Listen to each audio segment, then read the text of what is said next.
जो भी इमाम आता वो नमाज पढ़ाते हुए गायब हो जाता, लेकिन जब राज खुला तो लोगों के होश उड़ गए।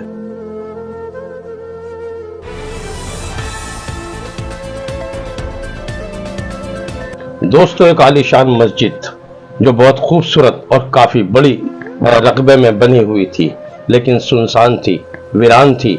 वहां कोई नमाज पढ़ने वाला नहीं था, वहां कोई नमाज पढ़ने नहीं आता था। देख करके अफसोस होता था कि इतनी बड़ी मस्जिद और वीरान पड़ी है।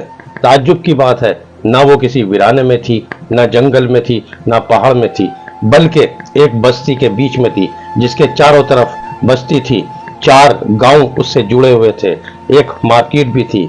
ऐसा नहीं कि उसमें मुसलमान नहीं थे, बल्कि उसमें टोटल मुसलमान ही रहा करते थे, लेकिन मस्जिद में नमाज नहीं पढ़ते थे। वो अपने घरों पर नमाज अदा करते थे। ये भी नहीं कि वो 5 वक्ता नमाजी नहीं थे, वो 5 वक्ता नमाजी थे, 5 टाइम की नमाज पढ़ते थे, लेकिन घरों में पढ़ते थे। मस्जिद वीरान रहती थी, लोग परेशान थे, ये क्या है, कैसे हो रहा है। एक मुसाफिर का उधर से गुजर हुआ, वो घोड़े पे बैठा था, उसके साथ उसके कुछ साथी भी थे। उन्होंने देखा कि इतनी आलीशान मस्जिद है, नमाज का टाइम है, जोहर का टाइम है, लेकिन मस्जिद में कोई नहीं है, कोई अजान नहीं दे रहा, कोई इंसान नहीं, कोई इंसान की ज़ात नहीं। मुस्लिम आबादी है, मुस्लिम मार्केट है, उसके बाद भी कोई मस्जिद में जाने को तैयार नहीं। वो थोड़ा आगे बढ़े, एक किसान जो खेतों में किसानी कर रहा था, उस मुसाफिर ने उस किसान से मालूम किया कि भैया ये मस्जिद है और यहाँ पर लोग नमाज पढ़ने क्यों नहीं आते, हालांकि सारे मुसलमान हैं। वो किसान थोड़ा घबराया और थोड़ा मुस्कुराया और बोला, हजरत आप मुसाफिर हैं, आपको नहीं मालूम यहाँ का क्या बात है। उसने मालूम किया कि क्या बात ऐसी है जो लोग मस्जिद में नमाज नहीं पढ़ते। उस किसान ने बताया कि यहाँ पर जो भी इमाम इमामत करने आता है, नमाज पढ़ाने आता है, वो दूसरे दिन या तीसरे दिन नमाज पढ़ाते वक्त गायब हो जाता है, और उसका गायब होने का टाइम हमेशा इशा के वक्त होता है, जब वो पहली रकात या दूसरी रकात की क़रात कर रहा होता है, सजदे में जाता है, उसके बाद आवाज़ नहीं आती। लोग घबरा के उठ जाते हैं, देखते हैं इमाम नहीं है। वो ऊपर जाके देखते हैं, नीचे देखते हैं, इधर देखते हैं, उधर देखते हैं, काफ़ी तलाश करते हैं, लेकिन इमाम नज़र नहीं आता। लोग डर जाते हैं, कुछ लोग तो बेहोश भी हो जाते हैं कि इमाम कहाँ गया। बात रफा दफा हो जाती है, चली जाती है। कुछ टाइम के बाद फिर एक और इमाम आता है, लोग उसको भी मौका देते हैं, उसको समझाते हैं, लेकिन वो बहादुर था, कहना मैं डरता नहीं। उनने फिर उसके नमाज के लिए खड़ा होता है। ईशा का टाइम आता है, ईशा की नमाज पढ़ा रहा होता है, क़रात चल रही होती है, सजदे में जाता है। थोड़ी देर बाद देखते हैं सजदे से अल्लाह अकबर की आवाज़ नहीं आई। उसमें से कुछ आदमी गर्दन उठा करके, सर उठा करके देखते हैं तो इमाम गायब होता है। लोग डर के मारे कुछ भाग जाते हैं, कुछ तलाश करते हैं, लेकिन इमाम नहीं मिलता। काफ़ी टाइम तक मस्जिद बंद रहती है। उसके बाद फिर एक इमाम आता है, तीसरा इमाम जब आता है और उसको समझाया जाता है कि आप देख लीजिए, वो कहता है कि मैं किसी से नहीं डरता, अल्लाह की राह में अगर शहीद होना है तो हो जाऊंगा। लोगों के दिल में खौफ था कि ये मस्जिद में कोई जिन्नात का असर है, कोई ऐसी बात है, लेकिन मस्जिद में ये चीज़ें नहीं हुआ करती। वो इमाम नमाज शुरू करता है, ईशा का टाइम आता है, नमाज पढ़ाता है, गायब हो जाता है। लोगों में डर बैठ जाता है। अब के डर इतना लंबा होता है कि लोगों ने मस्जिद में आना ही बंद कर दिया, अपने घरों में नमाज पढ़ते हैं। वो किसान उस मुसाफिर को बताता है कि यहाँ जो भी इमाम आता है वो ईशा के टाइम नमाज पढ़ाते वक्त गायब हो जाता है। उसने कहा कि आज इमामत मैं करूँगा और मैं इस राज का पर्दा उठाऊँगा। उसे समझाते हैं कि नौजवान आप देख लीजिए, यहाँ पर कोई साया है जो गायब कर देता है, इमाम को मार देता है। लेकिन वो नौजवान, वो मुसाफिर नहीं माना और वो रुक गया। उसने अजान दी, जोहर की, असर की। लोग आए, कुछ ये देखने के लिए आए, देखते हैं कि इस इमाम के साथ क्या होता है। कुछ नमाज के मोहब्बत में आए कि हम नमाज अब यहीं पढ़ेंगे, नया इमाम आ गया है। ईशा का टाइम आता है, नमाज के लिए खड़े होते हैं, दूसरी रकात होती है, इमाम दूसरी रकात में सजदे में जाता है। वो नौजवान दूसरी रकात पढ़ते में गायब हो जाता है। लोगों में हाहाकार मच जाती है कि आज ये इमाम, ये बहादुर लड़का, ये मुसाफिर आया था और ये भी गायब हो गया।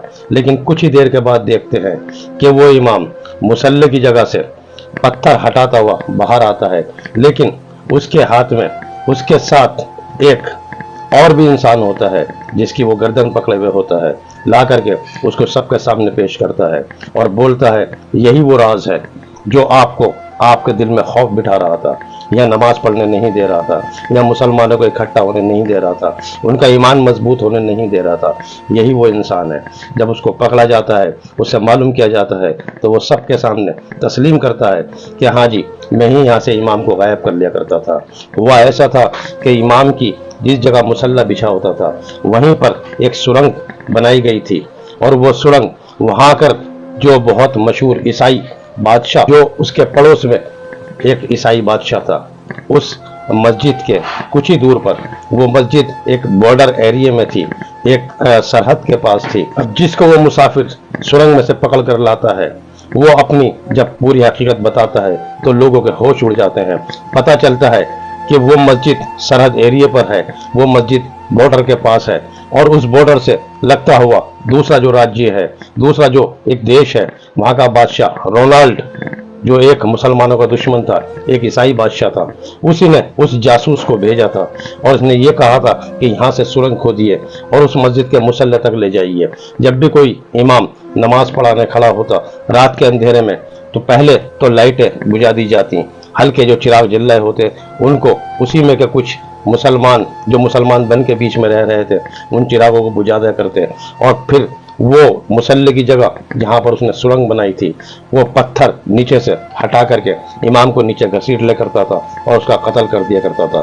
یہ جاسوس اس بادشاہ کا بھیجا ہوا تھا، رونالڈ بادشاہ، جو ایک عیسائی بادشاہ تھا، اور وہ یہ چاہتا تھا کہ اس مسجد میں لوگ اکٹھے نہ ہو، ان میں خوف بیٹھ جائے، ڈر بیٹھ جائے، اور وہ یہ گاؤں چھوڑ کر، یہ شہر چھوڑ کر کہیں اور چلا جائے، اور میں یہاں تک قبضہ بھی کر لوں۔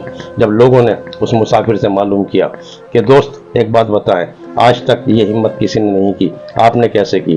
تو اس نے کہا، اس مسافر نے کہا کہ جس ٹائم میں نماز پڑھنے کھڑا ہوا، لیکن تلوار بھی میرے پاس تھی اور میں بہت ہوشیاری کے ساتھ کھڑا تھا۔ جب میں سجدے میں گیا تو بہت ہوشیار تھا، لیکن ایک دم سے پتھر ہٹا اور مجھے کسی نے نیچے گھسیٹا۔ جب گھسیٹا اس نے میرے پر وار کیا تو وہ یہی شخص تھا جس نے میرے پر وار کیا۔ میں نے فوراً اس کا وار روکتے ہوئے اپنی تلوار نکالی اور اس کی گردن پر رکھ دی، اور اس کو اپنے دبش میں لے کر کے سب کے سامنے لے کر کے آیا کہ اللہ نوجوان، آپ ہو کون؟ آپ کہاں سے آئے ہو؟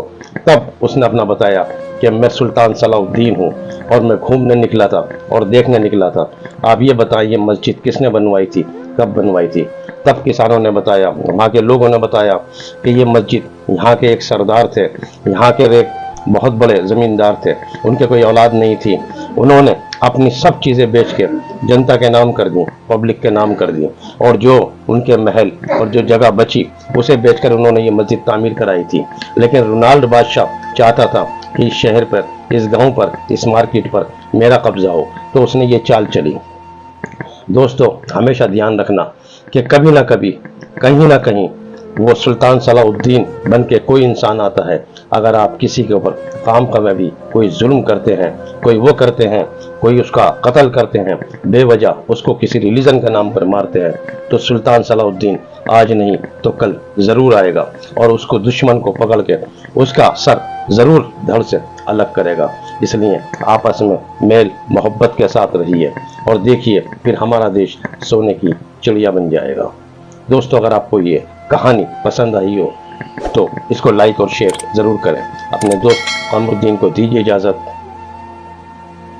اللہ حافظ۔